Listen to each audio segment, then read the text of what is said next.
And of course, I have a little boo-boo. This has like just been my kind of day, you know?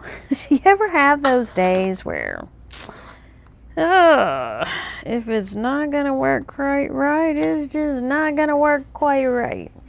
Do you ever buy fat quarter bundles and then spend more time looking at them and trying to figure out what to do with them than actually using them?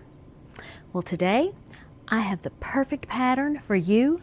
No waste, use up all your fat quarters. Let's get started. I have these beautiful fat quarters. I have had them, I don't even know how long I've had them.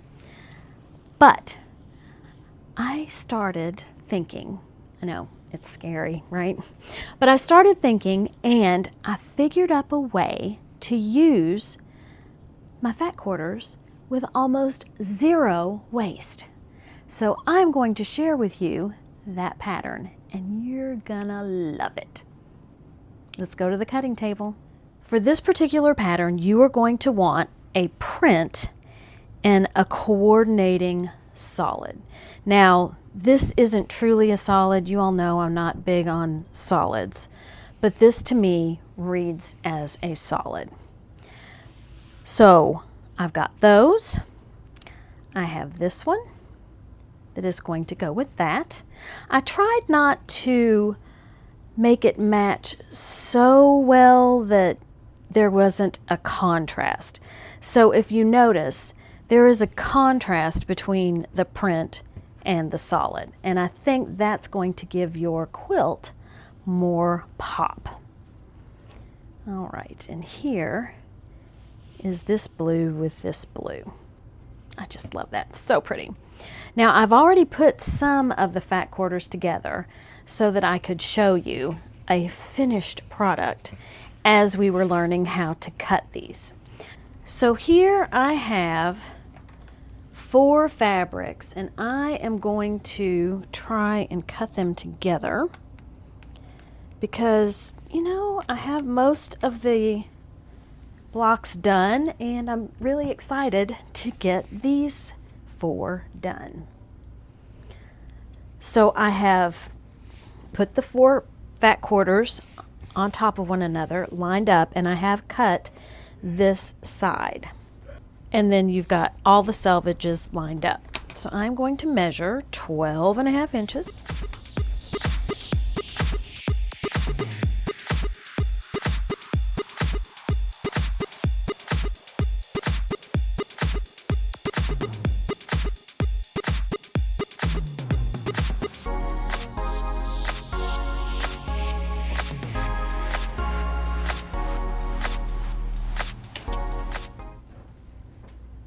Okay, looks like I can cut all 4 fabrics. Yay! All right, now we are going to use this fabric here, so I'm going to leave that there. Hopefully it'll stay lined up. Hopefully, there's glare. Set that aside. All right, now what I'm going to do is open this up. I know that I've got the 12.5 inches this way. So now I'm going to cut off my selvage because I have 2 straight lines on each side, here and here.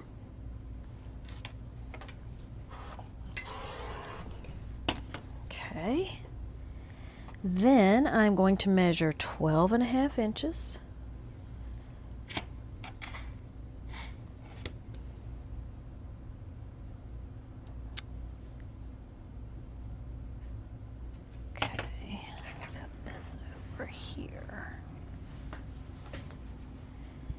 And take this ruler, and you can see that is straight. Those lines line up, and I am going to cut the 12.5 by 12.5 inch square. So these are our center squares. We'll set those aside. So now we have this and we have this. So I need two 2.5 inch strips from these 4 fabrics. So I will just take my ruler, measure 2.5 inches.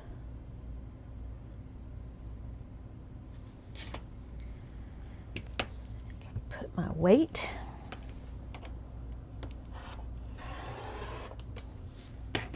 Okay, so there's 1.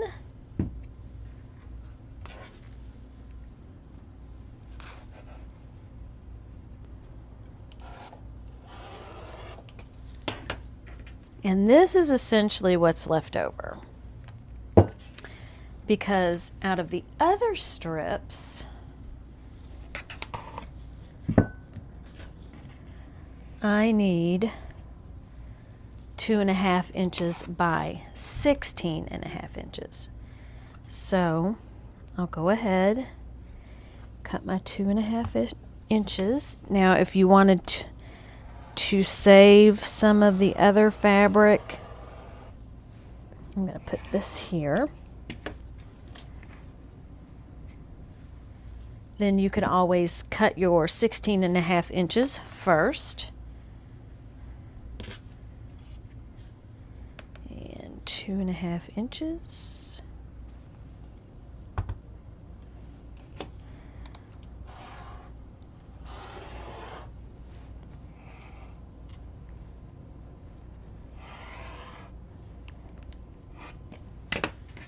There we have this.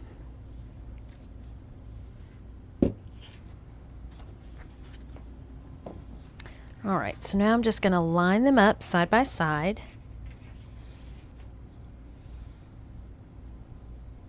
I have a little ruler, and of course, I put it up. I took it actually on the last trip, and now it's packed up when I need it most. So I'm going to cut off the selvage edges, and then I will measure 16.5 inches. Let's do it this way. So this ruler has the whole side and then the halves side. So there's a line with 16.5 inches. I'm going to put this here. So if I had measured the 16.5 inches first, I could have had these 2 pieces of fabric. Instead of being 2, they would have been 1 whole piece. This would be great for a scrap quilt. All right. So now we have all the pieces that we need in order to make our blocks. So what we do is we take our square. We're going to put the 12.5 inch strip on one side, 12.5 inches on the other, and then our 16.5 inch strip will go across that. And I can chain piece these as I am making them.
And the last one, I'll have my purple 12.5-inch strips and 16.5-inch strips. So I will have 4 squares with their borders. And what I will do is I will take this stack of squares and this stack of borders and chain piece this side, and then I'll bring these over, chain piece this side, and so on and so forth.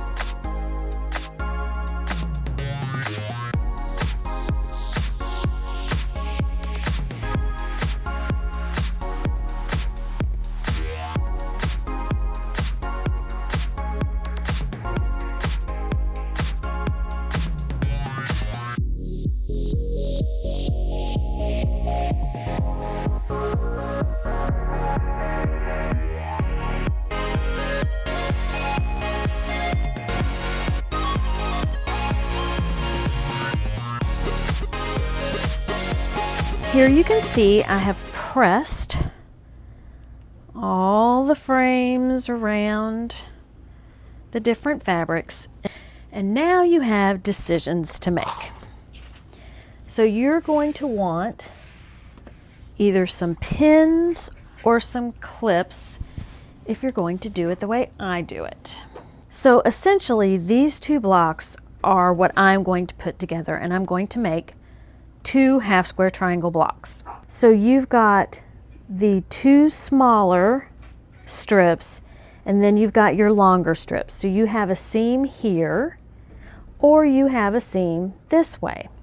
And I thought maybe it would be easier if I flipped these to where the seam on the top one is going long ways or side to side, and the seam on the bottom is up and down. It really doesn't make any difference. So if you think it might, go ahead and try it. But what I'm doing is I'm trying to match these corners. I am not trying to be perfect at it. I'm just, I'm trying to match them. Hopefully they match. If they don't, I am not going to lose any sleep over it. Okay, so here I've got the red there. I've got these 2 corners. So they're close, probably not perfect, and that's okay. The first block that I did, I drew a middle down the center. Give me some more room here. I drew a middle down the center. I think that's what I said. The first half square triangles that I made, I took my ruler and I drew a line down the center with an erasable marker. Depending on what color your block is, you may want something that's got white in it. I had a black block, so I used a white. But you want to cross where your seams cross. So here where you have a seam going this way, and a seam going this way, you want your line in the center of those. I did not have a lot of success sewing a 1/4 inch seam on either side. So now what I'm doing is I draw my line. I don't even really have to draw a line. I'm going to use my weight, and I am going to cut this block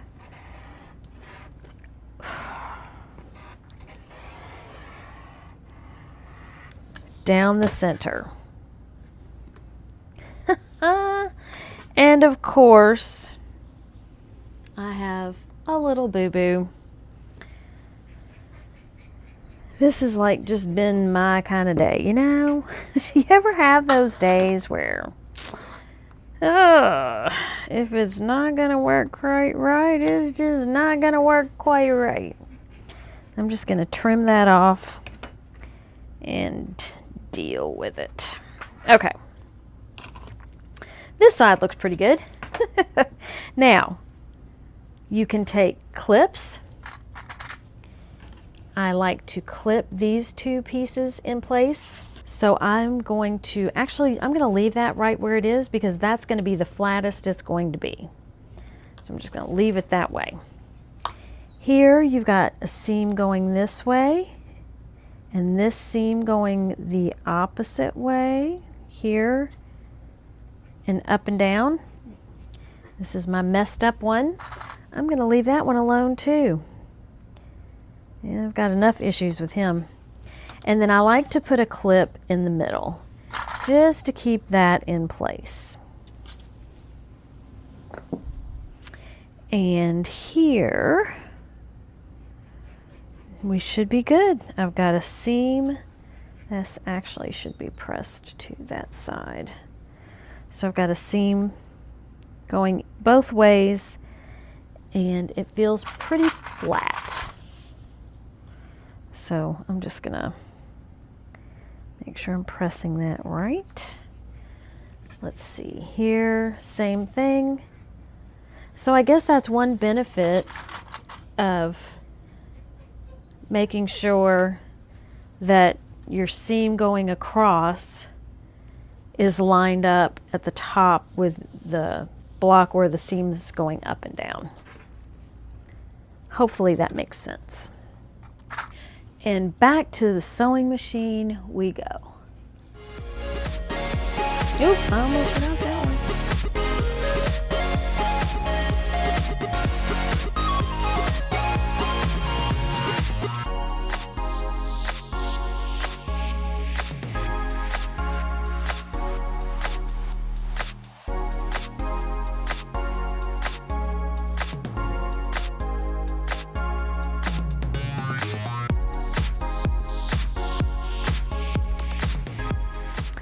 All right, so here are our half square triangle blocks, and these are going to make up the last set of 4 blocks for the quilt. Now I just wanted to point out something. Okay, first of all, I did not press that very well. Let's pick one that wasn't messed up.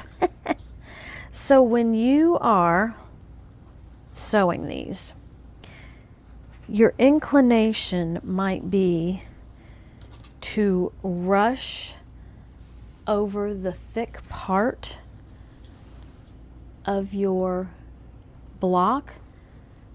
Don't let that inclination take over. What you want to do is slow down, because if you rush, it's going to push fabric the way that you don't want it to go. All right, let's put these up on the design wall.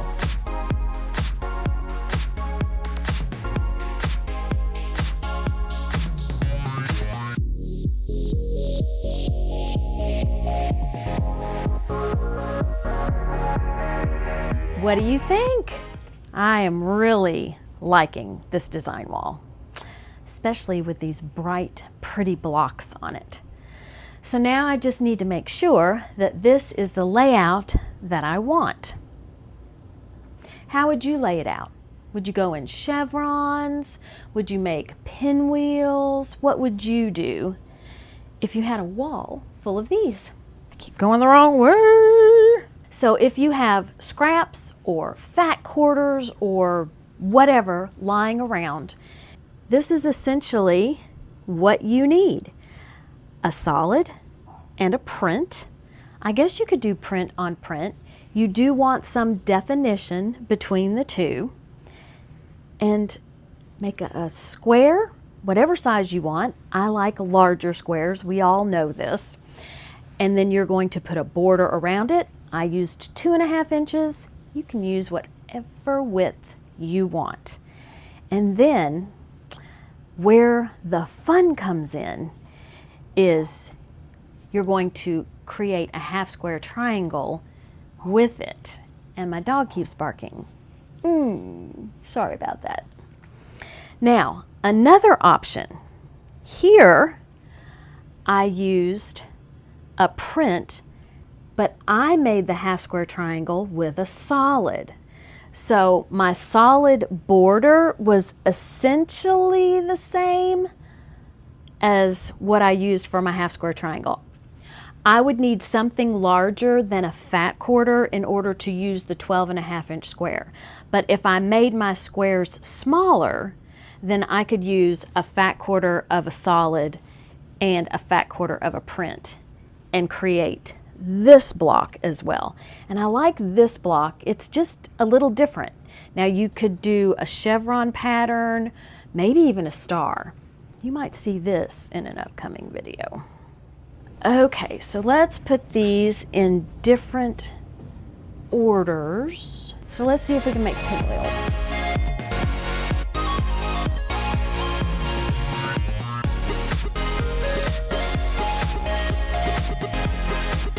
Let's see, do we have pinwheels? Let's see what happens if we do all of these this way.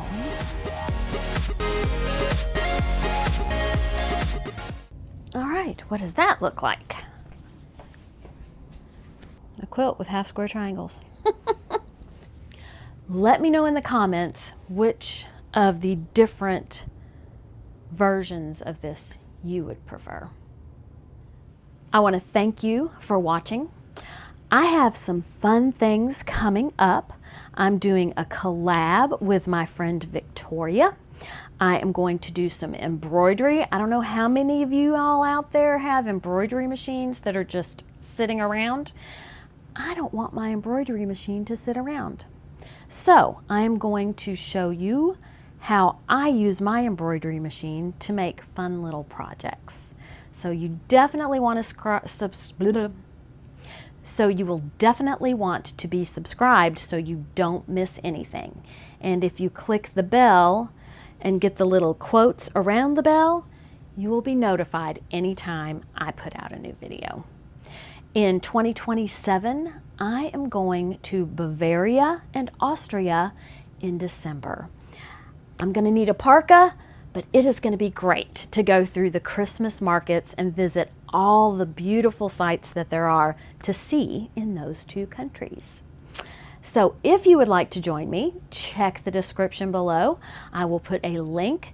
It is going to be through the same travel company that I used when I went to Ireland, Craft Tours. I had a wonderful time in Ireland. I made great friends, and I'm really excited to go on another trip in 2027. And you've got plenty of time to save for the trip. Thank you so much for watching. I appreciate every one of you. Have a great day, eat some chocolate, and be kind to everyone. Until next time, bye.